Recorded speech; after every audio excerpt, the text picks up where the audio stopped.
നമ്മുടെ തിരുവനന്തപുരം പോത്തങ്കോട് മംഗലപുരം റോഡിൽ നിന്ന് ഏകദേശം 150 മീറ്റർ മാത്രം മാറി കുറച്ച് ഹൗസ് പ്ലോട്ടുകൾ വിൽപ്പനയ്ക്ക് വന്നിട്ടുണ്ട്. പ്രോപ്പർട്ടി ഈസിലി ഐഡന്റിഫൈ ചെയ്യാം. മംഗലപുരത്ത് നിന്ന് പോത്തങ്കോട് റൂട്ടിലേക്ക് വരുമ്പോഴത്തേക്ക് റോഡിൻ്റെ വീതി നോക്കി അടിപൊളിയല്ലേ. NH കണക്കാണ് ഈ റോഡ് വീതി കൂട്ടി നീറ്റ് ആക്കിയിട്ടുള്ളത്. ഇവിടെ വന്നൊരു 5 മിനിറ്റ് ഡ്രൈവിൽ നമുക്ക് മംഗലപുരത്തോ സൺടെക്കിലോ TCS ഇവിടെ എല്ലാം എത്താൻ പറ്റുന്ന രീതിയിലാണ് പ്രോപ്പർട്ടിയുടെ ലൊക്കേഷൻ. ഇവിടെ നമ്മുടെ പ്രോപ്പർട്ടിയുടെ ലാൻഡ്മാർക്ക് പറയുകയാണെന്നുണ്ടെങ്കിൽ ഇത് കാണുന്ന ഈശ്വരവിലാസം UP സ്കൂൾ, അതിൻ്റെ ഏകദേശം ഓപ്പോസിറ്റായിട്ട് കാണുന്ന റോഡ് ചിക്ക് പോപ്പ് ഫ്രൈഡ് ചിക്കൻ എന്ന് പറയുന്ന ഈ ഒരു കടയുടെ അരികത്തൂടെ കാണുന്ന വഴിയെ കറക്റ്റായിട്ട് 150 മീറ്ററിനകത്തുള്ള ഡിസ്റ്റൻസ് പോയി കഴിഞ്ഞാൽ നമ്മുടെ പ്രോപ്പർട്ടിയായി. നേരിട്ട് ഉടമയായിട്ടുള്ള ഡീലാണ്. വീഡിയോ പൂർണ്ണമായിട്ടും കണ്ട് അദ്ദേഹത്തെ വിളിച്ച് ഡീലാക്കാവുന്നതാണ്. നമുക്ക് മെയിൻ റോഡിൽ നിന്ന് ഉള്ളിലേക്ക് കയറി നേരെ വരുമ്പോഴത്തേക്കും ഇടത്തോട്ട് തിരിഞ്ഞ് വരുമ്പോൾ ലെഫ്റ്റ് സൈഡിലായിട്ട് നമ്മുടെ പ്രോപ്പർട്ടിയാണ്. അതായത് മെയിൻ റോഡിൽ നിന്ന് 150 മീറ്ററിനകത്തുള്ള ഡിസ്റ്റൻസേ ഉള്ളേ. ഈ കാണുന്ന പോലെയാണ് പ്ലോട്ട് ഡെവലപ്പ് ചെയ്തിട്ടുള്ളത്. അകത്തേക്ക് ടാർ റോഡ് ഫോം ചെയ്തിട്ടുണ്ട്. 5 സെൻറ്റ് മുതലുള്ള ഹൗസ് പ്ലോട്ടുകളായിട്ട് നിങ്ങൾക്ക് വാങ്ങിയെടുക്കാൻ സാധിക്കും.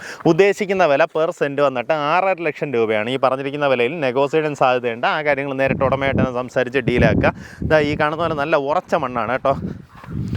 അതുകൊണ്ട് തന്നെ നമുക്കിത് വാനം വെട്ടി സാധാ കരിങ്കല്ല് കെട്ടിൽ തന്നെ ഫൗണ്ടേഷൻ ചെയ്യാൻ സാധിക്കും. നമുക്കൊരു പില്ലർ വാർക്കുന്നതിനെക്കാട്ടും ഏകദേശം ഒരു 3-4 ലക്ഷം രൂപയുടെ ലാഭം അതിൽ തന്നെ ഉണ്ടാക്കാൻ സാധിക്കും കേട്ടോ. താല്പര്യമുള്ളവർ നേരിട്ട് ഉടമയെ വിളിച്ചോ. ഇവിടെ നിന്ന് പെട്ടെന്ന് തന്നെ സൺടെക് ക്യാമ്പസ്, TCS, നമ്മുടെ ടെക്നോ പാർക്കിൻ്റെ ഫേസ് 4 ഇങ്ങനെ എല്ലാ സ്ഥലങ്ങളിലേക്കും ഈസി ആക്സസ് ആണ്. കാരണം മംഗലപുരത്ത് നിന്ന് നമുക്ക് ഇവിടുത്തെ 2.5 കിലോമീറ്ററേ ഉള്ളൂ കേട്ടോ. അതും റോഡിൻ്റെ വീതി ഞാൻ ആദ്യം തന്നെ കാണിച്ചു തന്നു. ഈ റോഡ് വഴി ഈസിലി പെട്ടെന്ന് പോകാൻ പറ്റുന്ന രീതിയിലാണ് പ്രോപ്പർട്ടി ഉള്ളത്.